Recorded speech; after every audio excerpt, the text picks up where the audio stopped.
তৎপদং দর্শিতং येन তস্मै শ্রী গুরবে নমঃ। মঞ্চে উপস্থিত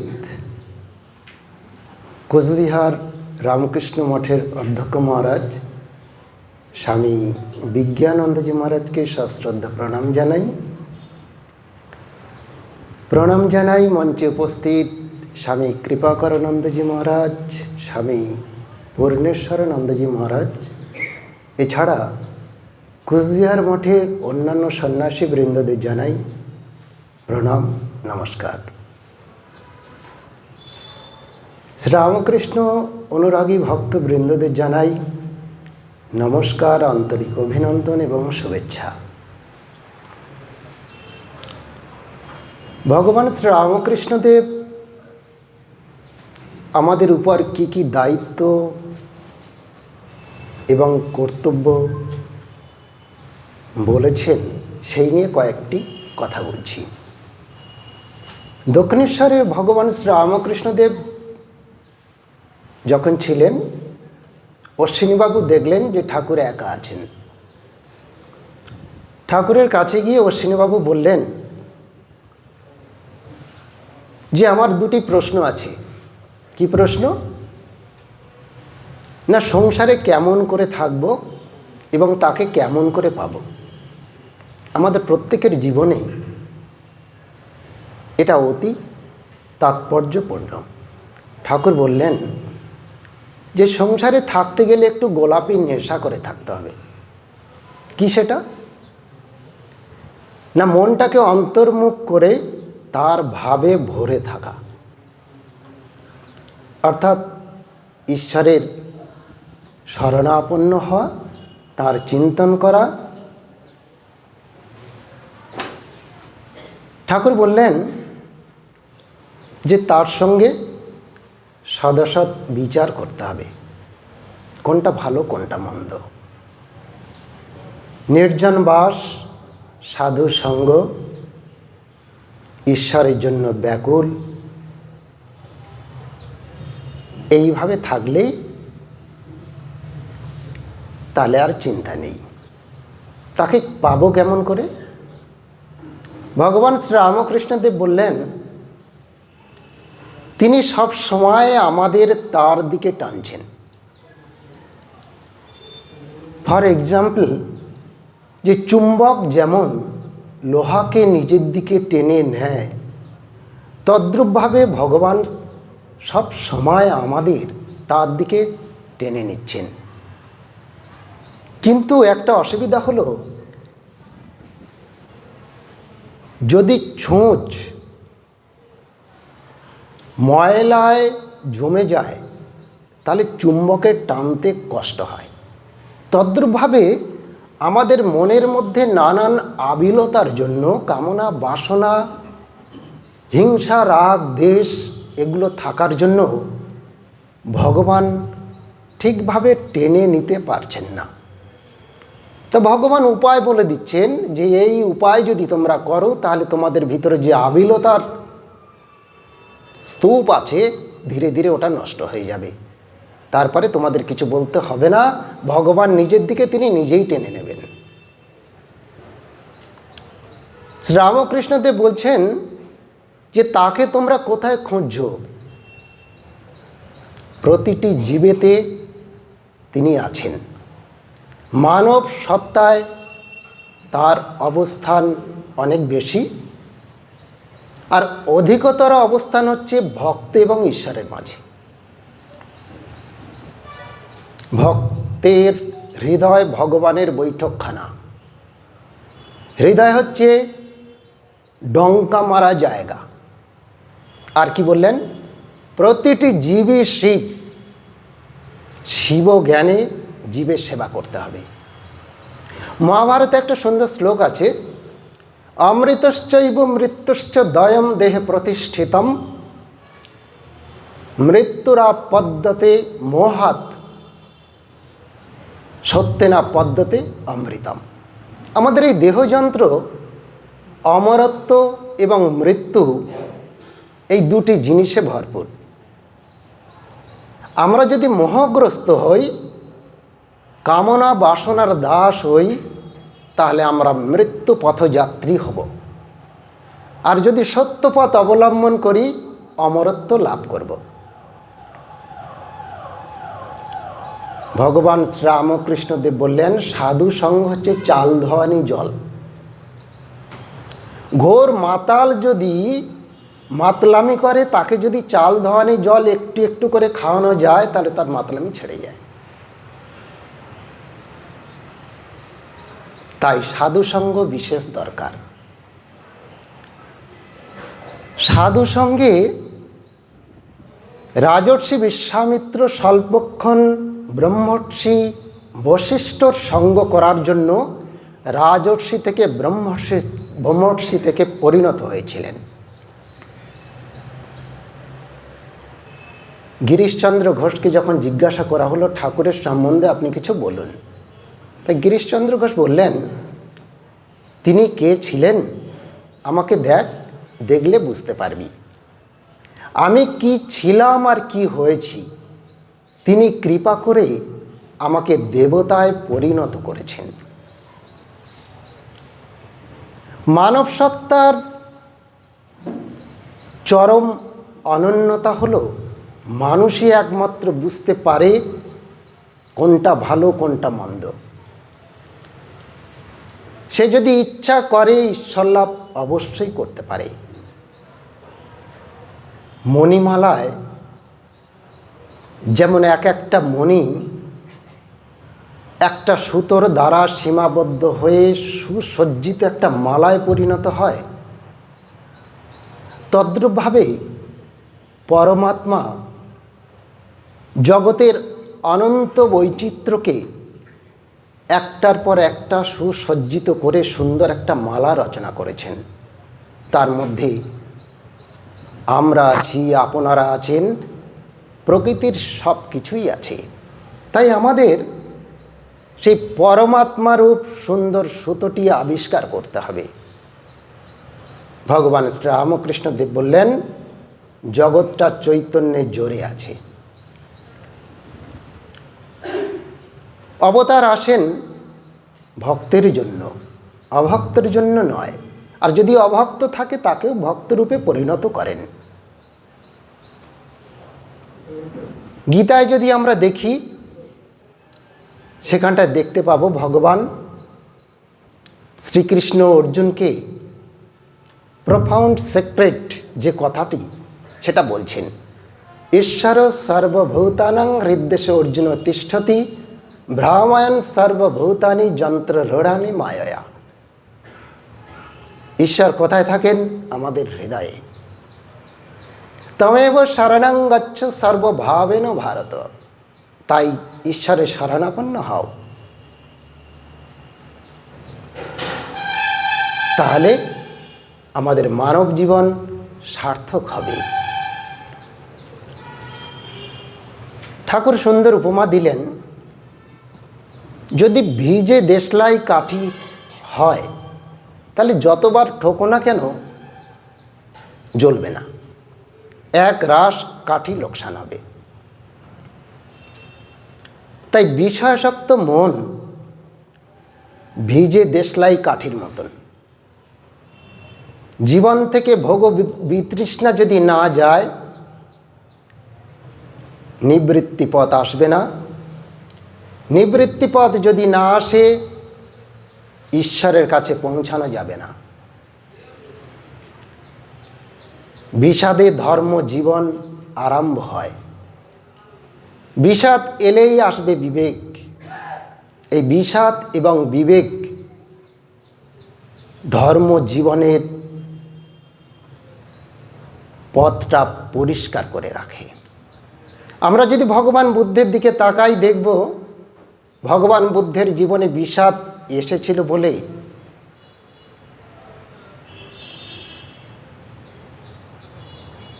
তিনি রাজত্ব ছেড়ে সন্ন্যাসী হয়ে বেরিয়ে গেলেন। কি দেখলেন? জরা জীর্ণ ব্যাধি মৃত্যু পথযাত্রী। বেলা যায় শুনে লালাবাবুর জীবনে আমূল পরিবর্তন এসেছিল। অনেককে বলতে শুনবেন যে ছোট বয়সে কখনো ধর্মকর্ম হয় না, বাবা তোরা ধর্মকর্ম ছোট বয়সে করিস না, বয়সটা হোক তারপরে ধর্মকর্ম করিস। কিন্তু আমাদের একটা জিনিস মনে রাখা উচিত, মৃত্যুর সময় নেই, অসময় নেই। বিগত করোনা আবহে লক্ষ লক্ষ মানুষ, আবাল বৃদ্ধ বনিতা একের পর এক নিঃশেষ হয়ে গেল। তাই সময় থাকতে ধর্ম জীবন শুরু করা উচিত। আমাদের সঙ্গে যাবে ধর্ম সত্য সাধনা। তাই প্রথম থেকে ধর্মাচরণ অবশ্যই দরকার। সত্যমেব জয়তে, ছোটবেলা থেকে আমরা শুনেছি, ঠাকুর বলছেন সত্য কথা কলির তপস্যা, যে সত্য কথা বলে সে ঈশ্বরের কোলে শুয়ে থাকে। আর সাধনা, জন সাধন তন সিদ্ধি। साधन करना चाहिए, मनुआ भजन करना चाहिए। गिरीश चंद्र घोष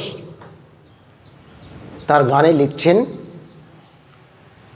কি কাজে এসেছি কি কাজে গেল, কে জানে কেমন কি খেলা হলো।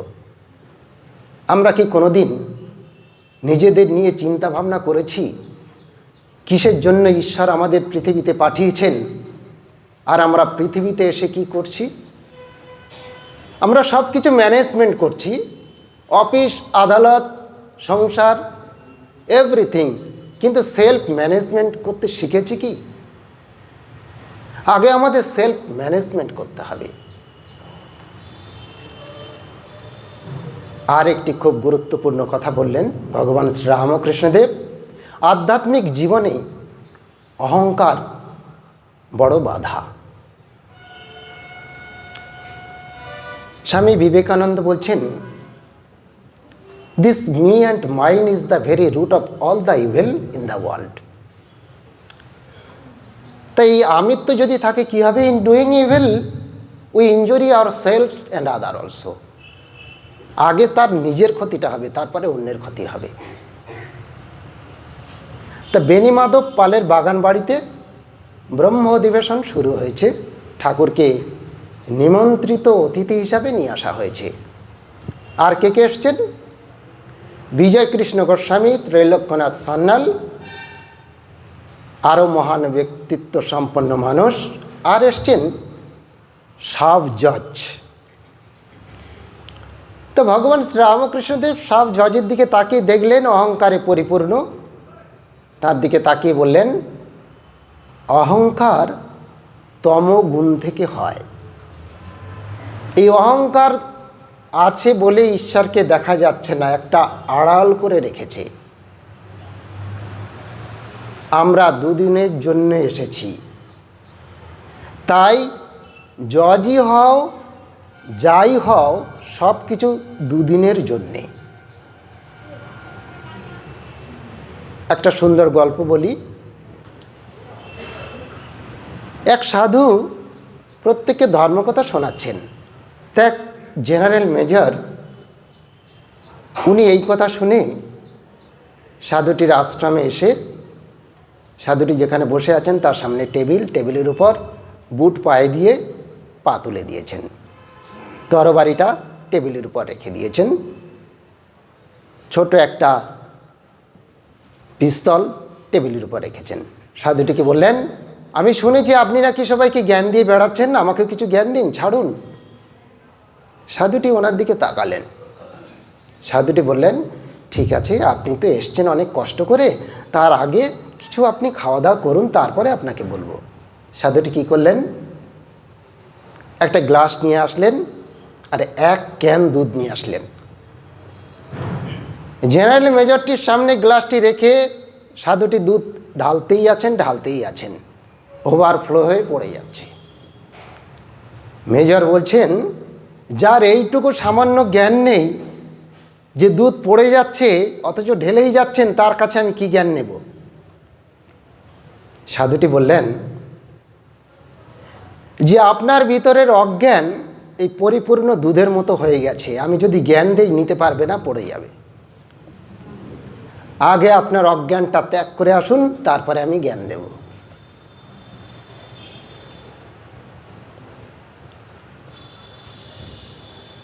যাজ্ঞবল্ক্যের দুই সহধর্মিণী ছিলেন, এক মৈত্রী, দুই কাত্যায়নী।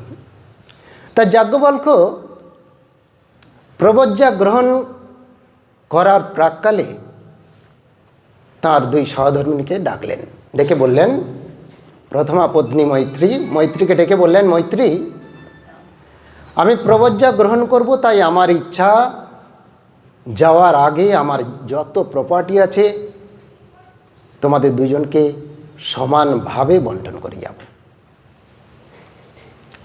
মৈত্রী বললেন, হে ভগবান, আপনি যে বিষয় সম্পত্তি আমাদের দিতে চাচ্ছেন, এই বিষয় সম্পত্তির দ্বারা কি আমরা ঈশ্বর লাভ করতে পারব?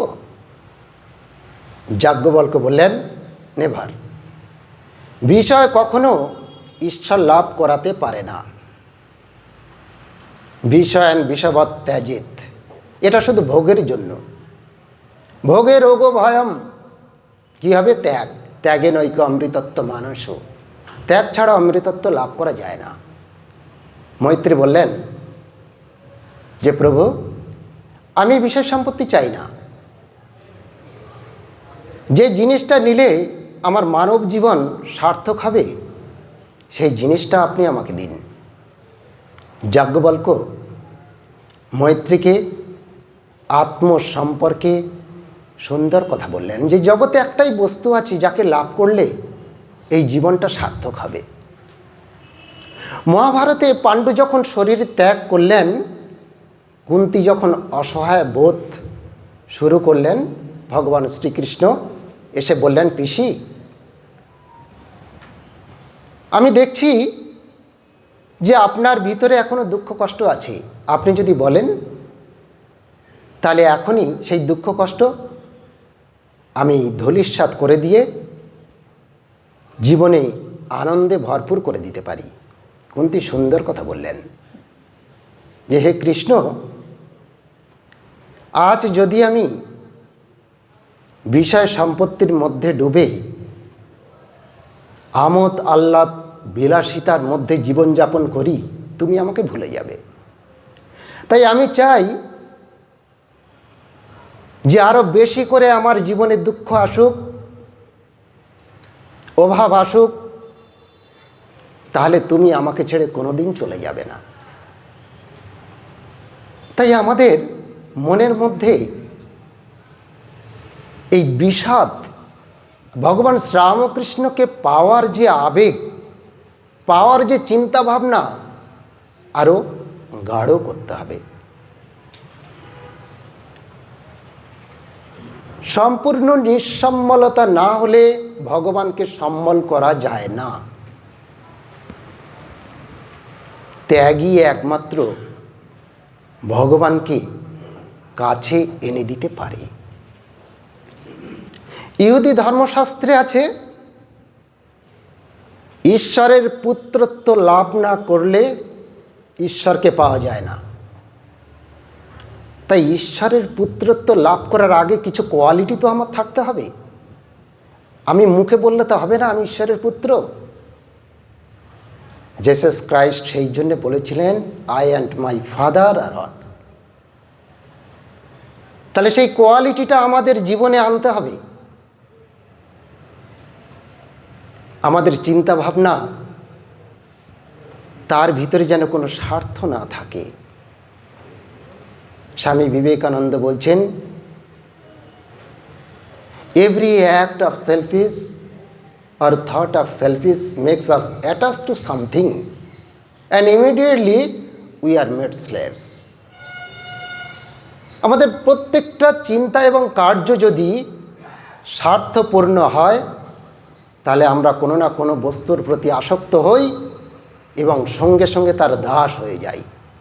তাহলে আমরা ঈশ্বরের দাস হব, না বিষয়বস্তুর দাস হব, না যে কোনো মানুষের দাস হব? আগে আমাদের চিন্তা ভাবনা করতে হবে। আমাদের আইডিয়া যদি ক্লিয়ার না থাকে, তাহলে সুদূর পরাহত ভগবান থেকে।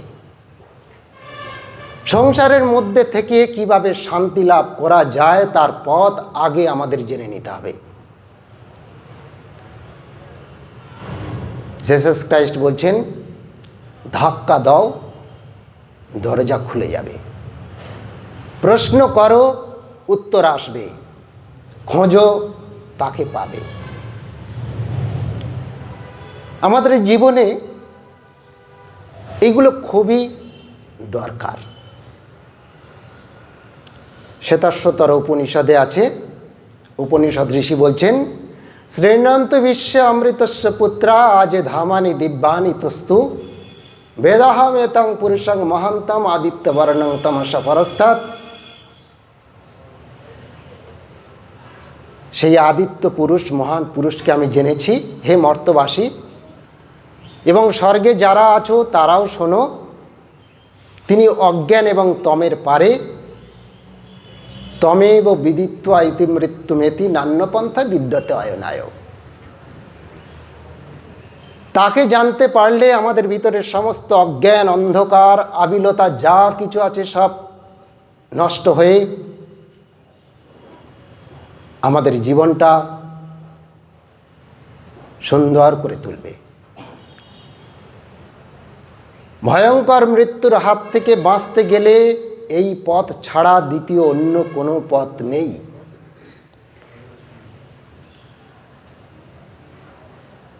ভগবান শ্রীরামকৃষ্ণ বললেন, এখনই ঈশ্বর লাভ হবে।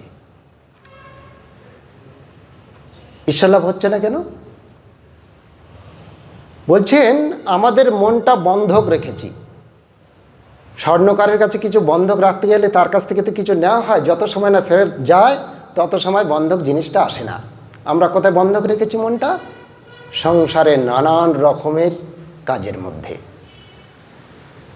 বন্ধকটা আস্তে আস্তে ছাড়াতে হবে।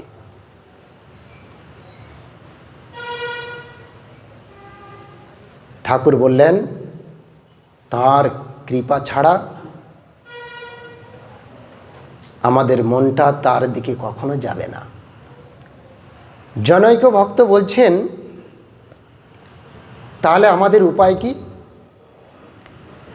ঠাকুর বললেন, গুরু বাক্যে বিশ্বাস।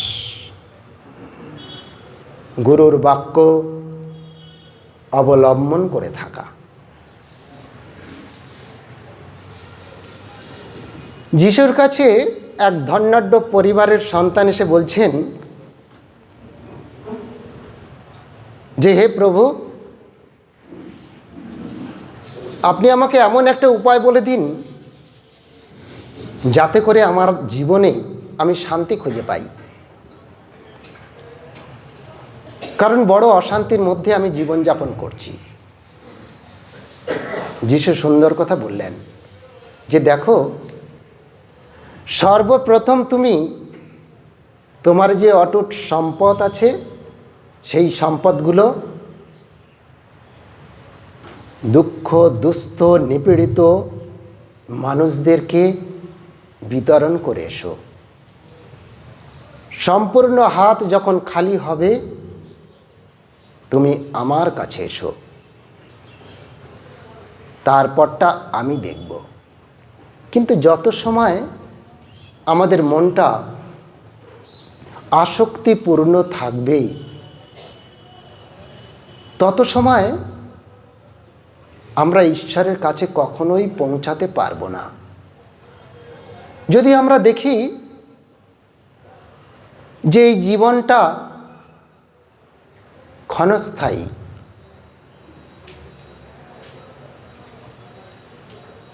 অনিত্য, এটা যখন মনের মধ্যে দৃঢ় হবে তখন ভগবান শ্রীরামকৃষ্ণদেবের কথাটা আমরা ঠিক ঠিক রাখতে পারবো কি, ঈশ্বরই একমাত্র সত্য এবং নিত্য, আর সব কিছু কি হচ্ছে অনিত্য।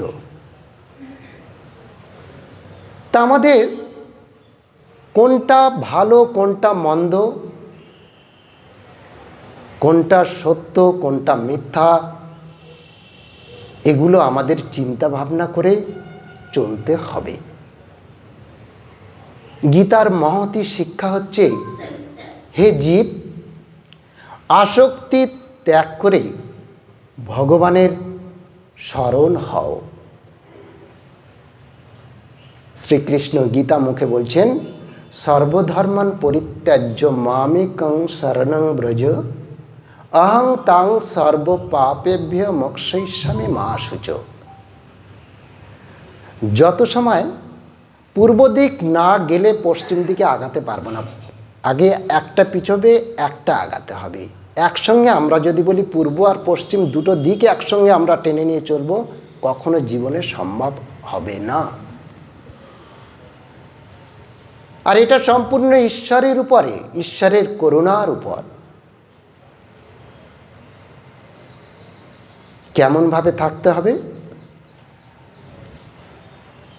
একটা শিশু যেমন মাকে ছাড়া চলে না। ভগবান শ্রীরামকৃষ্ণদেবের দিকে লক্ষ্য করুন, মা জগদম্বা ছাড়া ভগবান শ্রীরামকৃষ্ণদেব আর কিছুই জানেন না। জীবনের সব কিছু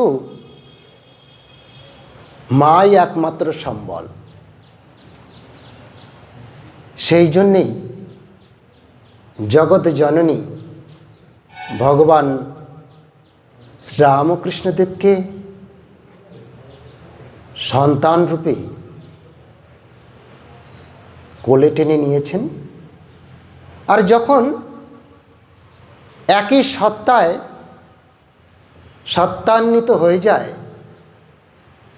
তখন সব এক হয়। তাই আমরা বৃথা সময় নষ্ট না করে যদি ভগবান শ্রীরামকৃষ্ণদেবের লীলা চিন্তা করি, ভগবান শ্রীরামকৃষ্ণদেবের স্মরণ মনন করি, তাহলে আমাদের অশেষ কল্যাণ হবে।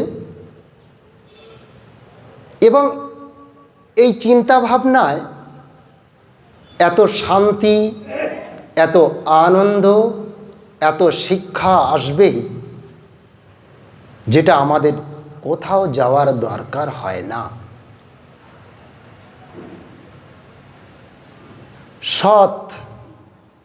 সৎ চিন্তা ছোটবেলা থেকে বাবা মা, বাড়ির বড়রা সবাইকে বলতে শোনা যায় যে সৎ হও, সৎভাবে জীবনযাপন করো, সত্যং বদ ধর্মং চর। কিন্তু তার অর্থ কতখানি যদি আমরা সৎসঙ্গ করি? সে সৎ বস্তু হতে পারে, সৎ গ্রন্থ হতে পারে, সাধু সঙ্গ হতে পারে, সৎ ব্যক্তি হতে পারে, যেখানে ঈশ্বর প্রসঙ্গ, সেটাই সৎ। ঠাকুর বারবার বলছেন সৎসঙ্গ, সজ্জন সঙ্গ। আর এই সজ্জন সঙ্গ সংসার সমুদ্র পার হওয়ার তরণী সম। অর্থাৎ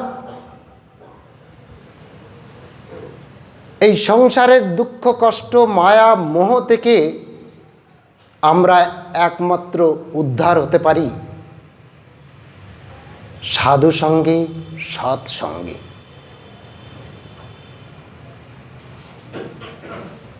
মা বলছেন, হাতে কাম মুখে নাম। হাতটা কাজের জন্য আছে, মুখটা ভগবানের নাম গুণকীর্তন করার জন্য। স্বামী শিবানন্দজি মহারাজ বলছেন, অদ্যাবধি জগতে যত ভাব প্রকাশিত হয়েছে, সব ভাবের সমষ্টি ভগবান শ্রীরামকৃষ্ণকে বলে জানবে।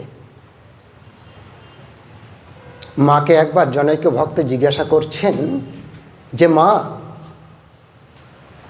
এই যে বৃন্দাবন, হরিদ্বার, বেনারস আরও অন্যান্য যেসব ধর্মস্থান আছে, তো যাদের টাকা পয়সা ধন দৌলত আছে তারা গিয়ে কত ধর্মকর্ম করছেন, কিন্তু যাদের নেই যারা দুঃখ কষ্টে জীবনযাপন করছে, খাওয়ার অন্ন জোটে না, তাদের কি জীবনে ধর্মকর্ম কিছুই হবে না? এখানে মা সুন্দর কথা বললেন যে দেখো বাবা, যদি সেই বিশ্বাস নিয়ে দক্ষিণেশ্বর এবং বেলুড় মঠে কেউ যায়, তাহলে এই বেনারস, হরিদ্বার, বৃন্দাবন এখানে গেলে যা ফল হবে, এই দক্ষিণেশ্বর আর বেলুড় মঠে একই ফল হবে। যিনি বেনারস, হরিদ্বার, বৃন্দাবনে বসে আছেন, তিনি দক্ষিণেশ্বর এবং বেলুড় মঠে বসে আছেন। বিশ্বাস, বিশ্বাস, বিশ্বাস। স্রেফ আমাদের বিশ্বাসের দরকার। বিশ্বাসে মিলায় বস্তু তর্কে বহুদূর। ভগবান শ্রীরামকৃষ্ণদেব কথামৃতে আপনারা দেখবেন, সেখানে বারবার বিশ্বাসের কথা বলছেন। ঈশ্বরের শরণাপন্ন আমাদের জীবনে খুবই প্রয়োজন। হরিষে লাগি রহরে ভাই, তেরা বনত বনত বনে যাই। মনটাকে সবসময় তার চিন্তায়, তার কাজের মধ্যে আমাদের লাগিয়ে রাখতে হবে।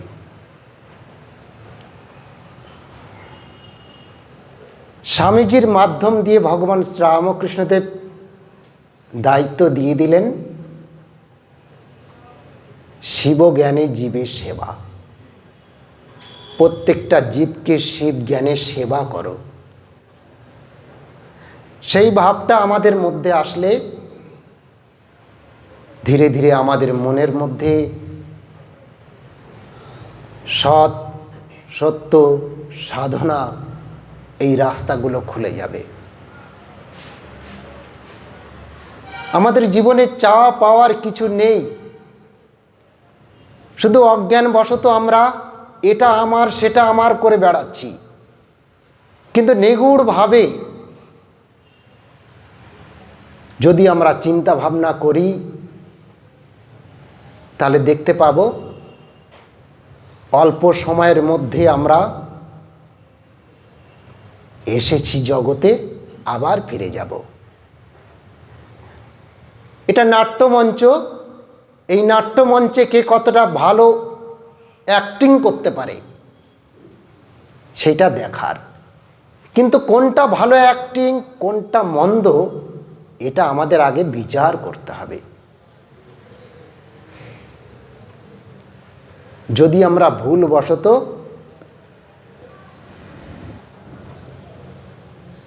সাপকে দড়ি বলে হাত দেই, তাহলে কি ভয়ঙ্কর অবস্থা হবে সেটা আমাদের বলতে হবে না।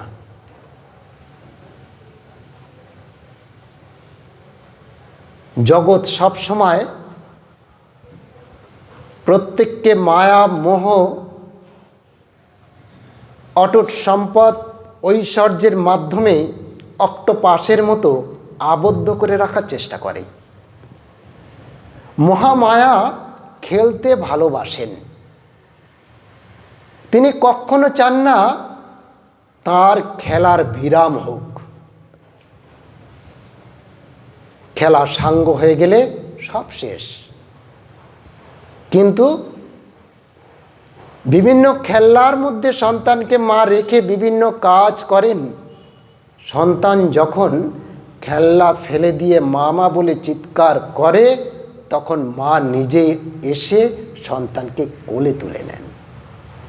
তাই জগৎ সংসারে নানান রকমের রঙিন খেলার মাধ্যমে ভগবান আমাদের ভুলিয়ে রেখেছেন। কিন্তু এটা মনে রাখতে হবে, এই খেলা যত সময় না সাঙ্গ হবে, তত সময় মা কিন্তু আমাদের কোলে নিতে আসবেন না। ভগবান আমাদের ছেড়ে রেখেছেন, কিন্তু লক্ষ্য রেখেছেন, খেলা করাচ্ছেন। যে যত তাড়াতাড়ি ভগবানের কাছে যাওয়ার জন্য ব্যাকুল হবে, সে তত তাড়াতাড়ি যাবে। যে যত রানের গতি বাড়াবে সে তত আগে পৌঁছাবে। তা যাই হোক, ভগবান শ্রীরামকৃষ্ণদেব, শ্রী শ্রী মা সারদা দেবী, স্বামী বিবেকানন্দের নিকট আমার ঐকান্তিক প্রার্থনা, তাঁরা যেন আমাদের প্রত্যেকের ভিতরের অজ্ঞান অন্ধকার তমসায় পরিপূর্ণ চিত্তটাকে শুদ্ধ করে তাঁর দিকে টেনে নেন এবং তাঁদের পথের প্রতীক করে তোলেন। নমস্কার।